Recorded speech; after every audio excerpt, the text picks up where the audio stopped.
ओम शांति। वहाँ ड्रामा वहाँ की सीरीज़ में आज बाबा हमें समझाते, बाबा कहते प्रवृत्ति वाले थकते तो नहीं हो। बाबा सब प्रवृत्ति वालों को पूछ रहे हैं कि वे थकते तो नहीं हैं। अभी तो लॉकडाउन होता है, जब बीच बीच में से या थोड़ी दुनिया के हिसाब से दिनचर्या ऊपर नीचे होती है, तो अनुभव तो यही कह रहा है अभी तक जो हमें सुनने में आता है कि रूटीन और ही बिजी हो जाती है। तो शायद आपकी पुकार बाबा तक भी पहुंच गई है और बाबा पूछ रहे हैं आपको, आप थकते तो नहीं हो। सेवा समझ कर करो, बंधन समझ कर नहीं करो। सेवा समझ के करेंगे तो बाबा कहते सेवा माना ही बाबा की याद में किया हुआ कर्म, वो सेवा। तो बाबा कहते अगर सेवा समझ कर करेंगे तो हल्के रहेंगे, क्योंकि बाबा की याद ऑटोमेटिकली रहेगी। बंधन समझते हैं या फिर बाबा की याद भूल जाते हैं या फिर आत्माभिमानी स्थिति में रहकर नहीं करते तो थकावट होती है। बाबा कहते सेंटर पर भी आ जाएंगे तो वहाँ भी तो सेवा के बिना तो नहीं रहेंगे, तो वे भी सेवा समझ कर करो। अपने मन से नहीं बंधो, लेकिन डायरेक्शन से पिछला हिसाब किताब चुकतू कर रहे हैं बाबा की डायरेक्शन से। अब बाबा की डायरेक्शन क्या है? याद में रहकर हिसाब किताब चुकतू करना।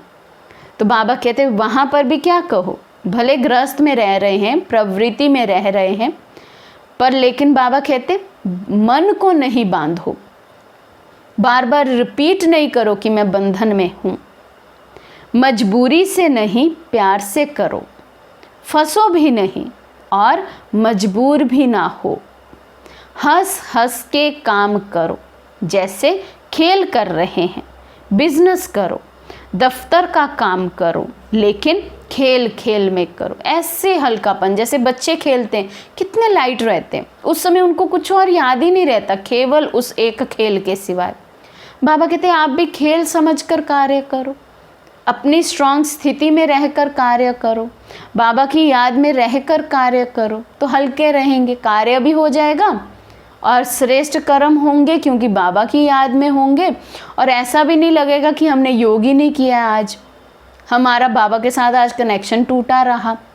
बाबा कहते ये भी अनुभव नहीं होगा। खेल में थकते नहीं हैं तो ये भी एक खेल कर रहे हैं, ऐसी अवस्था सदा रहे। सदा यही याद रखना कि हमें स्वयं बाप ने कोटों में से कोई को चुना है। बाप ने ढूंढा और अपना बना लिया। इसी नशे व खुशी में हर कार्य करते सफलता मूर्त बनते चलो। यही स्मृति वरदान रूप बन जाएगी, शक्तिशाली बन जाएगी। तो बाबा कहते शक्तिशाली स्थिति बनाने का आधार केवल आपकी स्मृति है। स्मृति में सदा ये रहे कि मैं भगवान द्वारा चुनी हुई कोटों में कोई आत्मा हूँ। बाबा ने इतनी आत्माओं में से ढूंढकर मुझे निकाला है, अपना बनाया है। अब जब बाबा मिला है तो मुझे उसको कभी भी अपने मन से दूर नहीं करना है, सदा उसके साथ रहना है, कंपेनियन बनाकर रखना है, कंपेनियन बनकर रहना है। बाबा कहते जो ऐसी स्मृति में रहते हैं वो शक्तिशाली स्थिति को प्राप्त होते हैं, और जो शक्तिशाली स्थिति में रहकर भल प्रवृत्ति का भी कोई कार्य करेंगे वो आत्मा सदा लाइट रहेगी, कभी थकावट महसूस नहीं होगी, ना तन की ना मन की। तो ऐसा हम अभ्यास करते रहें। वर्तमान समय में, वर्तमान परिस्थितियों में इस अभ्यास की अति आवश्यकता है। इसलिए इस अभ्यास को निरंतर बना दे।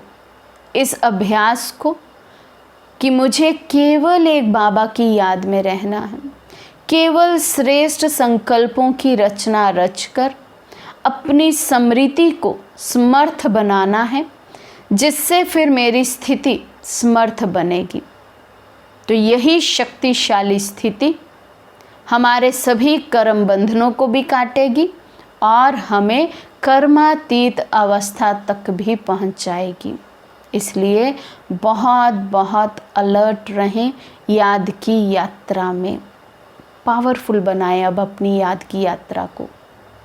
अच्छा, ओम शांति।